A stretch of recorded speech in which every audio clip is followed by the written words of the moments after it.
السلام علیکم دوستو۔ جب سے یہ دنیا قائم ہے انسان مرد اور عورت کے جوڑوں میں زندگی گزارتا چلا آ رہا ہے۔ یہ سلسلہ جو حضرت آدم اور حوا علیہ السلام سے شروع ہوا آج بھی جاری و ساری ہے۔ اس بیچ بہت سے طاقتور حکمران ایسے گزرے جنہوں نے اپنی طاقت کے بلبوتے پر ایک کے بجائے کئی عورتوں پر اپنا حق جتایا اور انہیں اپنے حرم میں داخل کیا۔ آج ہم نوع انسانی کے ایک ایسے انسان پر گفتگو کرنے والے ہیں جس نے پہلی مرتبہ 2 عورتوں کو ایک ساتھ اپنے حرم میں داخل کر کے تاریخ انسانی کو ایک نیا موڑ دیا۔ اس کے بعد سے ہی قدیم زمانوں میں کثیر بیویاں رکھنے کی رسم عام ہوئی۔ اس کے نقش قدم پر چل کر راجہ مہاراجہ، سلاطین اور عمرہ اپنے حرم میں کئی داشتاؤں کو رکھا کرتے تھے۔ یہ آدمی جس کا نام لامخ تھا طوفان نوح سے قبل اس دنیا میں رہا کرتا۔ یہ حضرت آدم علیہ السلام کے بیٹے قابیل کی نسل میں سے تھا اور اس آدمی یعنی لامخ کی حضرت نوح علیہ السلام سے بھی کافی گہری رشتہ داری تھی۔ وہ اس طرح کہ لامخ کی بیٹی نامہ حضرت نوح علیہ السلام کی بیوی تھی، وہی بیوی کہ جس نے طوفان نوح کے وقت اپنے شوہر حضرت نوح کا ساتھ دینے کے بجائے اپنے خاندان یعنی نسل قابیل کا ساتھ دیا تھا، اور اسی لیے اس عورت کا ذکر قرآن مجید میں بہت ہی عبرت انگیز انداز میں بیان ہوا ہے۔ اس رشتے سے یہ آدمی حضرت نوح علیہ السلام کا سسر تھا۔ تاریخ انسانی میں یہ آدمی اس لیے بھی اہمیت کا حامل ہے کہ اسی کے ذریعے ایک سے زیادہ عورتوں کو اپنے حرم میں رکھنے کی شروعات ہوئی۔ اس سے قبل نسل آدم میں صرف ایک ہی بیوی پر اکتفا کیا جاتا تھا۔ تاریخی کتابوں کے مطابق لامخ نامی یہ شخص اپنی طاقت اور قوت میں سب سے بڑھ کر تھا۔ لامخ اپنی بستی میں لوہار کا کام کیا کرتا اور وہ اپنے دور میں لوہے کے تیز ترین ہتھیاروں کا بنانے والا تھا۔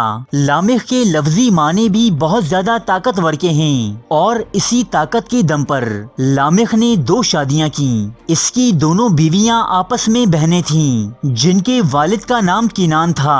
اس کی پہلی بیوی کا نام عادہ تھا۔ اس سے لامخ کے 2 بیٹے پیدا ہوئے۔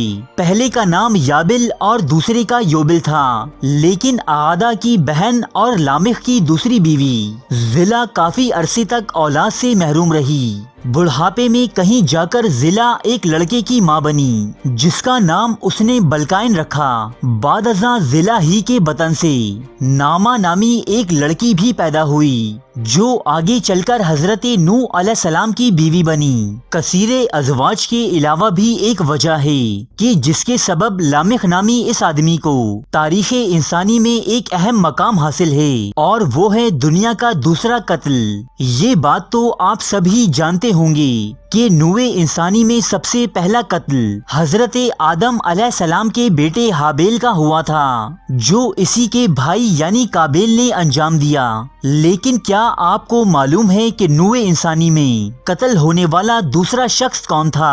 دوستو، یہ قتل ہونے والا شخص کوئی اور نہیں بلکہ اپنے بھائی کا قاتل قابیل خود تھا، اور اسے قتل کرنے والا شخص خود اسی کی نسل سے تعلق رکھنے والا یعنی لامخ تھا۔ یہ واقعہ کچھ اس طرح ہے کہ جب قابیل اپنے بھائی حابیل کو قتل کر چکا تو حضرت آدم علیہ السلام نے اسے اپنی بستی سے نکال باہر کیا اور اسے بددعا دی کہ وہ ہمیشہ خوف زدہ رہے گا، جہاں بھی لوگوں کو دیکھے گا وہاں سے بھاگ جائے گا۔